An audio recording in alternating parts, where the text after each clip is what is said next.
today we are going to talk to Rykardor Agbor, one of the few actors who had been in Nollywood for a long time and who has learned, mastered the way of keeping his private life private and just moving on. A lot of people don't know that he has twins. A lot of people don't know, and I rarely see him post all those things just like other people. So I'm going to start that way. Why do you like to keep private things private? A lot of people believe that show business should mean showing everything. How did you become private? And why did you become private? Are you like one of those Yoruba people who always think that whatever you post, when your things are going well, you use your hand to cover it so that nobody sometimes will not enter the gallery. You see, so maybe I'm towing that line, but the truth is, the show is about me, not the family, and it's better for them to go incognito. You know, they can go anywhere without much stress. For us, we have now developed that kind of thick skin where anytime, you know, people barge in and they want to snap, they want to do this, and then maybe you want to buy some things. You know, you can't really get to buy things for the real price. But with them, let them be there, you know, do whatever it is they want to do and have their freedom. One may argue that you are making the money of fame, so you should be paying the price of fame. I mean, yeah, that's the price of fame. The price of fame is keeping them private. The fame is about me, not them. Okay. Let's now move. You've been able to break into both the Yoruba and the English Nollywood. Yeah. First, I'm confused with your name, Rykador Agbor. Where are you from? I'm from Cross River. Oh, that Agbor is the northern part of Cross River, the Bear Agbor.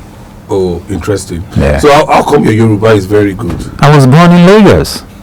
So I've spent 5 decades, close to the 6th one. So you should expect me to speak Yoruba frankly. I was born in Surulere, and in Surulere you see there's this seamless line between the rich and the poor. So you easily blend with everybody. You speak broken, you speak Yoruba, and then if it's grammar, well, we delve into it a little and try to keep our heads up. So let's move on. Nollywood, I noticed that you've been able to wrinkle yourself out of any controversy or anything. How have you been able to achieve that? And you grant interviews, so I've never seen a headline that would. Well, I seldom grant interviews. Seriously, like for him, I just had to oblige him because we've had some little dealings. Because at times you try to grant interview and you get misquoted, and you don't have a better way to get all that knocked off. People now start living in that assumption that, oh, he said this, he said that, and how many people do you really have time to start explaining to? So you first try to know who is trying to invite you for an interview, somebody that's not going to abuse whatever it is you've said, and the whole thing stands bare, and love for people to truly know the kind of information that they're trying to consume. So yeah, if you're asking how I've managed that, well, first, while growing, I was taught never to look down on anybody. So you don't let anything get into your head, and then that helps you to see the other person as your peer, a normal human being just like yourself. And you don't try to now start thinking because how do I say, the halo is on you. You now think you're better than every other person. No, you should at all times try to level, except of course when that person now behaves otherwise, then you put him or her in her place or his place and distance yourself. So I try to relate with everybody equally, openly, regardless of tribe, gender, whatever. Can you speak your language so well? Articulately. See, the secret with me is being able to speak my dialect is the fact that when we were growing up, if you got into our house, you don't speak English, you don't speak Yoruba, you speak only my dialect. And I'm lucky that my both parents are from the same place, so they spoke just that to us, and that's what I'm trying to practice now. Teach my kids how to. You must have an identity. somehow my mom is late. So when we went for her burial, and then as the only son, I was told to make the eulogy. And I spoke in my dialect from the beginning to the end of it.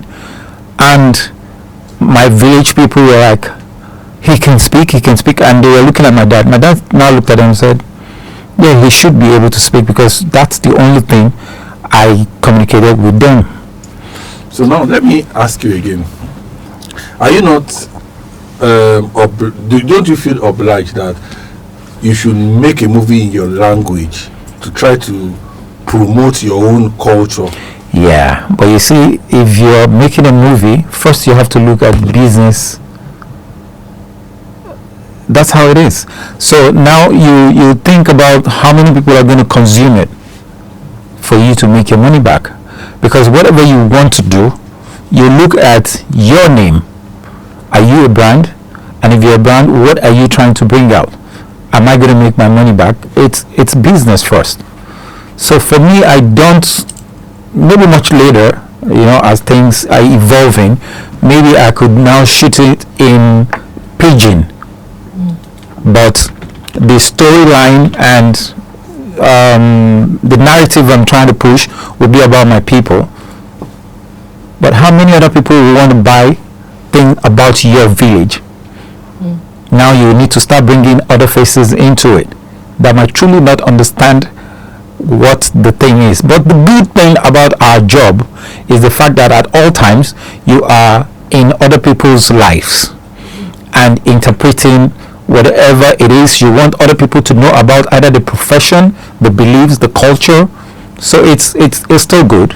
Maybe I should think along that line, but first I have to look at the business aspect. All right. Decades of being in the industry. Yeah. Are there things you regret that probably you should have done better? Maybe if you have done this way, your story could have changed. That when you look back. No, seriously, no. At times you would want to think, maybe if I've sucked up to some people, I would have gotten to this kind of level. But for those that did, except of course you're not truly close to them, when you get close to them, you would find out that they have a lot of regrets. I don't want that.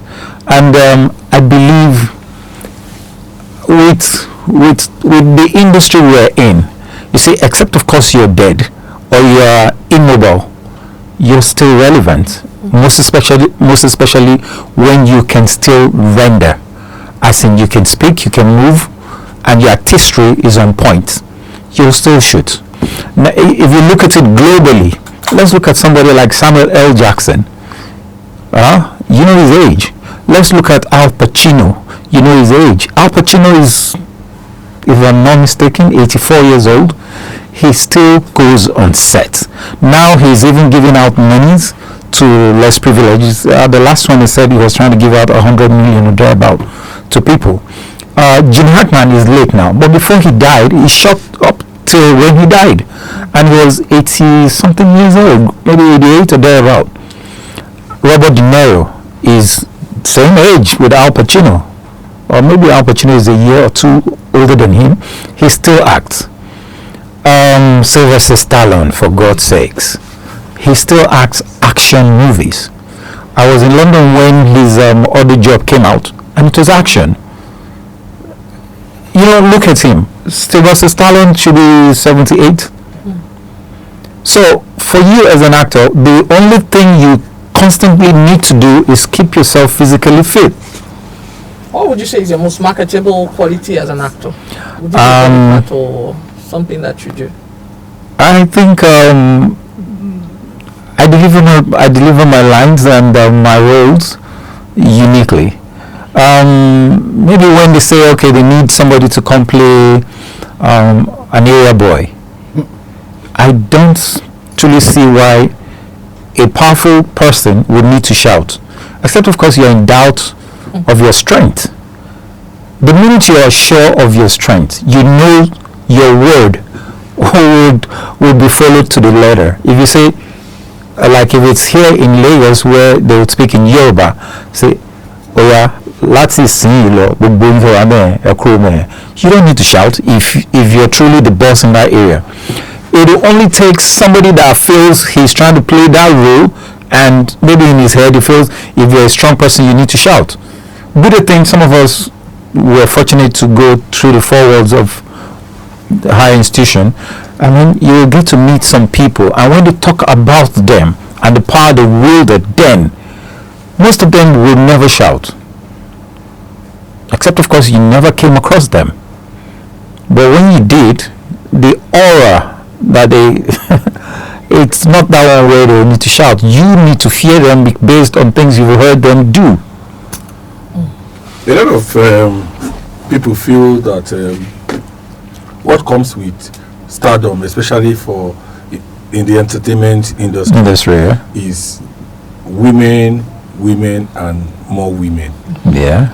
You've been married for quite a while. Yeah, over 20 years. Okay, and there's not been any stories. You not switch things out. Or you understand? Yeah. How have you been able to handle marriage and the stardom?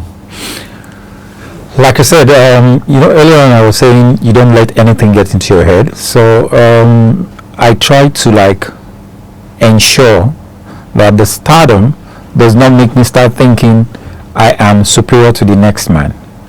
I'm not. I would only say I'm fortunate, because there are a whole lot of people that have that same ability that you have, is either to speak or to act. But you see, the only thing that becomes salient about yours is you gathering both the speech and the mobility, bringing them, letting them sink. That's when it now creates that kind of awe about people watching you. Because far back then when we started, there wasn't this opportunity for you to get calls. No, they would only paste notice, and then everything was in Sulu. You go to what's that other name, ECOWAS. So you need somebody to tell you, and then they weren't like, oh, this one is a superstar, we'll grant him or her a separate auditions. No, the auditions were thrown open. You will now have the director, the producer, or maybe the executive producer too. They will normally come, then they did. They'll come sit, and then they'll hold a piece of paper. They'll give you the script. They'll tell you to read. They pay you in threes. You guys will go through it, and then you change it. You come out there and you get to do that thing. So when you're doing it, I've been able to see myself do this, and there was awe amongst my peers, that came there too, and they would wonder, why is this guy so different and all that. I saw that, and yeah, for me, while I was growing up, my whole life was I wanted to be on TV, because we were watching things like in the 70s, you would watch Michael London, Penna Robert, Long Green, Western. Then much later came Hawaii 5-0. Hawaii 5-0 was 78, 79, Jack Lord. Then CI5. Then I saw Uncle Lulu Jacobs. That should be 78. It was in Dog Day Afternoon with Christopher Walken. And I asked, in awe, I saw a Nigerian acting, and I think you're also in Raid on something. Wings Against My Soul. Yeah, Wings Against My Soul. That was much later. But Dog Day Afternoon was, and with Christopher Walken and all that. So I'd always wanted to be there with such people, and I saw how it impacted. For a kid that wanted, and until eventually I now started acting with Uncle Lulu, that all then, and now I met him, and so it was beautiful. And then I saw how he could relate with us while we were trying to come in as normal people.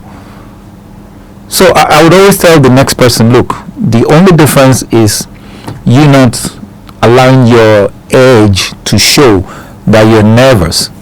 So the only thing that differentiates you from the other person is your ability to conceal your fears above the next man, and that places you above him. So we learned from that, and then I started seeing everybody as the same. Since I could meet somebody like Uncle Lulu that I saw when I was little, and now I was working with him. If I get on set, because if you get on set and now you're not trying to distinct yourself that I'm better than the other person, the synergy is not going to be there. The message is not going to be passed. So the first thing is to ensure whoever it is you're working with, a greenhorn or whatever, make sure there's that communication. It helps. It makes you people project the message that you're trying to, sell out to the people out there. It becomes believable. So we're running out of time. Yeah. I wish we could go on. And time goes on because and it's skirting questions. Yeah, and the way you are answering us is very smooth. Now I'm going to ask you the last question before you run away. And the last question is this: what should your fans listening at home or who are going to watch this on YouTube look forward to seeing from you? This is mid-year. Within the decade. Within the next few months. Okay. Yeah, there are some projects that are in the pipeline, very big ones, and they should just keep expecting something good, something message filled, because at all time as an actor, you are always there to help people, get, either you're teaching them or you're informing them or directing them. So for me, just be expectant of something very impactful.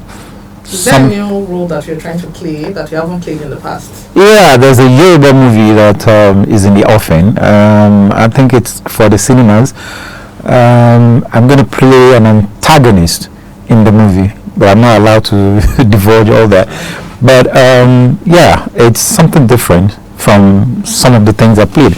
But the truth is, I've played almost everything. Before you run away, what is the thing you would tell somebody listening at home who wants to be a Nollywood actor?